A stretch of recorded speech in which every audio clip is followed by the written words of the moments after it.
எல்லாரும் நினச்சிக்கிறோம் கோல்டு வந்து பேங்க் லாக்கரில் வச்சுருந்தோம்னாக்கா ரொம்ப சேஃப் அப்படின்னு சொல்லிட்டு. கண்டிப்பாக இல்லைங்க. என்ன ஷாக்காக இருக்கா? எஸ்.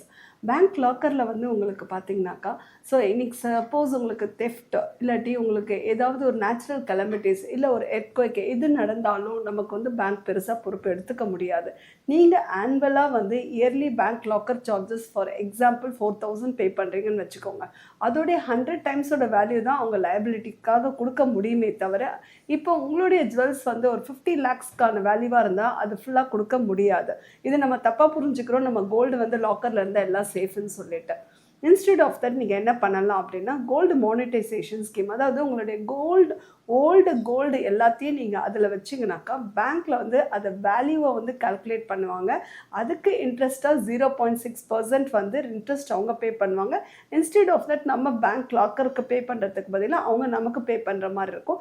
அந்த ஸ்கீமில் உங்களுடைய எதெல்லாம் யூஸ் பண்ணாத கோல்டை நீங்கள் அந்த பேங்க்கில் வந்து நீங்கள் லாக் பண்ணிக்கலாம். அதுக்கப்புறம் நீங்கள் என்ன பண்ணுங்கள், பேங்க் லாக்கருக்கு நான் இன்வெஸ்ட்மெண்ட்ஸ் வந்து கோல்டு தான் இன்வெஸ்ட்மெண்ட்ஸாக நீங்கள் ஸ்ட்ராட்டஜி எடுக்கிறீங்க அப்படின்னா, நீங்கள் கோல்டு இடிஎஃப்ஓ இல்லை கோல்டு மியூச்சுவல் ஃபண்ட்ஸோ நீங்கள் போயிடலாம்.